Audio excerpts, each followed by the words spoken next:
Scotland was the port we were most excited about on this cruise trip. The weather was not going to cooperate with us. A huge rainstorm was coming through. We had booked a tour through Serca Tours, which was only 6 passengers with a tour guide, and he did his best to give us a great time. Our first stop was supposed to be Stirling Castle, but it didn't open quite yet, so he drove us nearby to Doune Castle to see the outside. We wouldn't be able to get inside Doune Castle because it also didn't open till later in the day, but it was nice to stop there.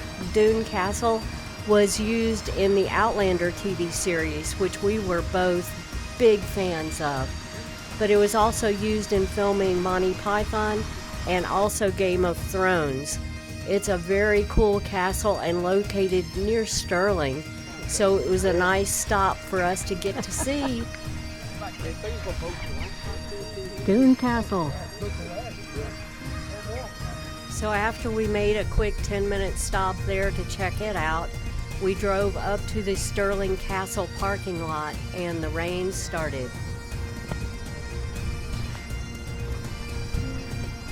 Stirling Castle sits high on a hill overlooking the whole area of Scotland, so it played an important part strategically in Scotland's history.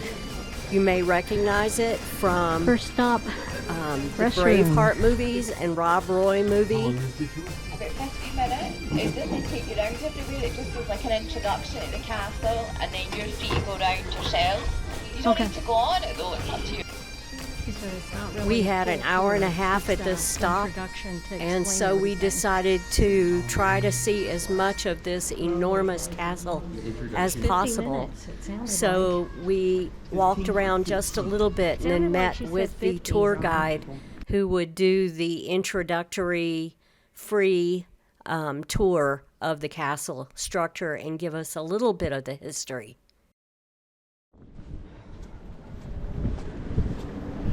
Oh, there's the William Wallace Memorial.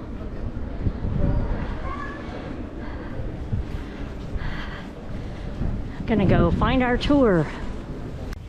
Pre-guided tour.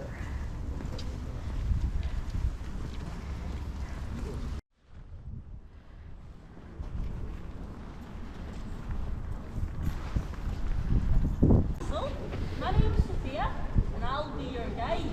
The tour's around about 50 to 55 minutes long, or so we know. The earliest mention of a castle is in 1110, when Alexander I of Scotland builds a new chapel here. Now we imagine there could have been a castle much older than this, but 1110 is the first mention of one being here on this rock. Now in its early history, the castle is really a fortress, and especially during the 13th and 14th centuries, when you have the Scottish Wars of Independence. The things get a bit rough for this castle, and during this period of history, a lot of sieges take place, as well as some rather large battles. But the castle's history isn't all wars and sieges, because for some later centuries, this then became one of the royal residences for the Stuart kings and queens. And although most of the kings and queens stayed here, it is mainly James IV, James V and James VI who built all these magnificent royal buildings that we have here at the castle. But in 1603 things change, because Elizabeth I of England dies. And when she dies, she has no children. James VI was named her heir and goes off down to England. It did mean after that there wasn't as many royal visits back to this castle. There's 13 big sieges that we know of, and about 8 of these took place in the late 13th and early 14th centuries during the Scottish Wars of Independence. Now these wars all begin because Alexander III of Scotland, while riding home. Our guide Sophia also took us through some of the interior spaces, including this enormous banquet room, which had several fireplaces and a lot of stained glass. It was beautiful. After her tour was over, she recommended that we check out some of the special residence rooms, as well as the kitchen, which was downstairs, where they had a huge display of how they fed all the people who lived at the castle. We decided to go ahead and skip those for now, though we were so short on time, and just check out a couple of the smaller museums as we made our way back to our meetup spot in the parking lot. There's so much to see at this castle. It is definitely an all-day type of event. There was even a restaurant there, and you could spend the whole day. We just didn't have time today. We had other places to go. It's a wee bit foggy. A wee bit. I'm becoming Scottish. Scottish. It's a wee bit. Everything's a wee bit. It's a wee bit rainy. A wee bit foggy. That shop is over there. Is it much in that other than that? Well, that's... Purple weather. I think that's what you want, isn't it?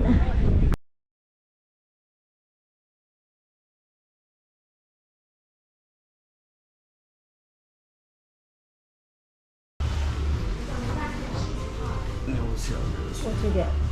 Nothing. I just said Ron got a massive turkey sandwich. and ham and Turkey stuff. and all kinds of stuff.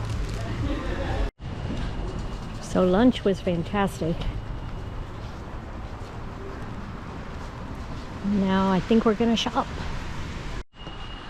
Rob Roy, hero or villain?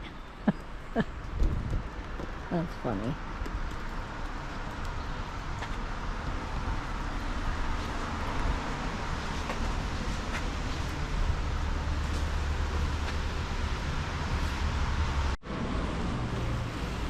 The Dreadnought Hotel. It's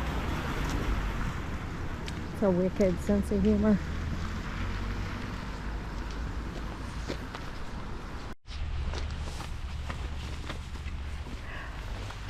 It's a Harry Coo.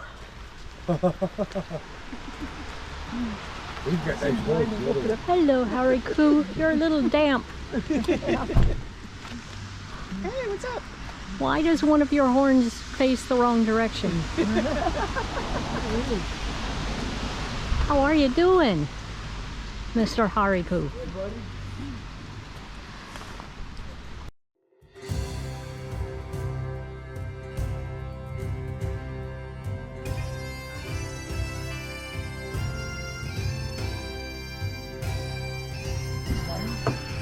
Hey, buddy. How about a kiss? No? How are you? Ooh. Can you see?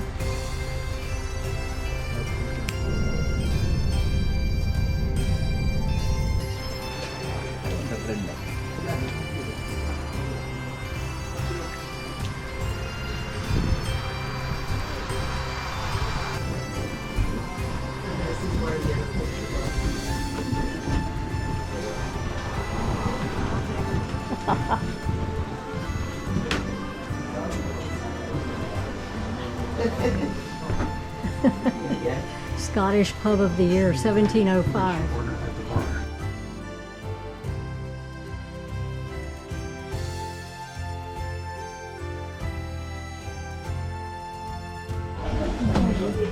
Is there a table? Oh, I'll stand here by the fire.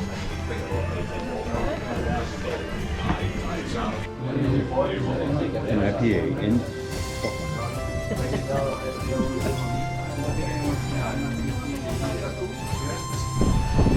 We have just stopped in the town of Luss,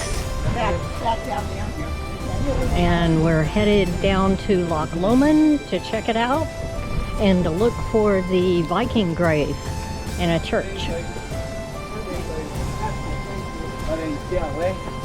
You see the wee village, take a left again. Okay, All right. and then go to the church. You go, yeah, when you get down the bottom, you see the walk and then go to it. Thank you.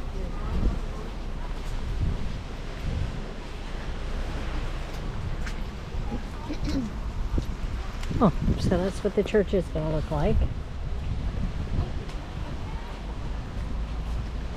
Luss and Loch Lomond.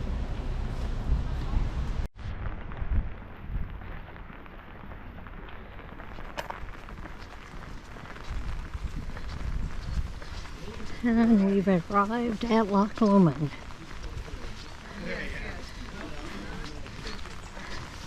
Very rainy day at Loch Lomond.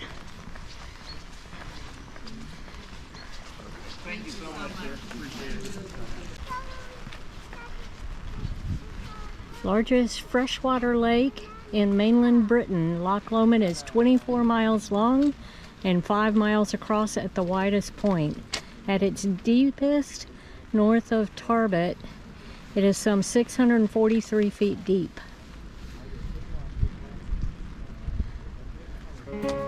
You have to trust us on this with the width. Yeah, it's definitely that wide. Clan cocoa corn.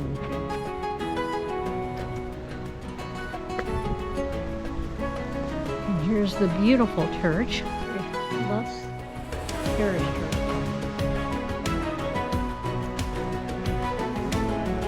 The current parish church was built in 1875, so it isn't that old.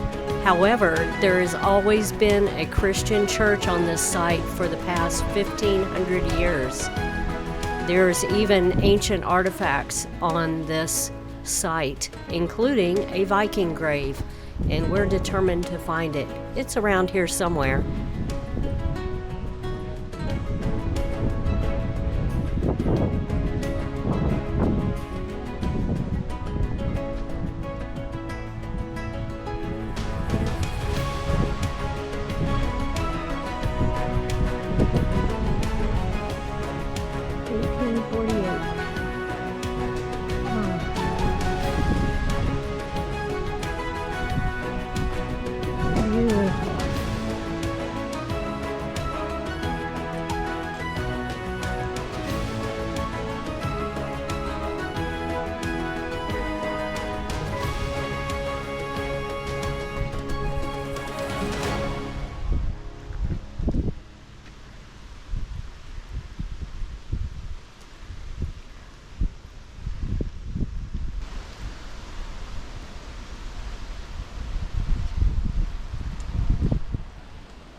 We had a great day in Scotland in spite of the rain, and Serca Tours was really fantastic. With only 6 people in our group, our tour guide was able to tailor our trip to what we wanted to see, and he did a great job.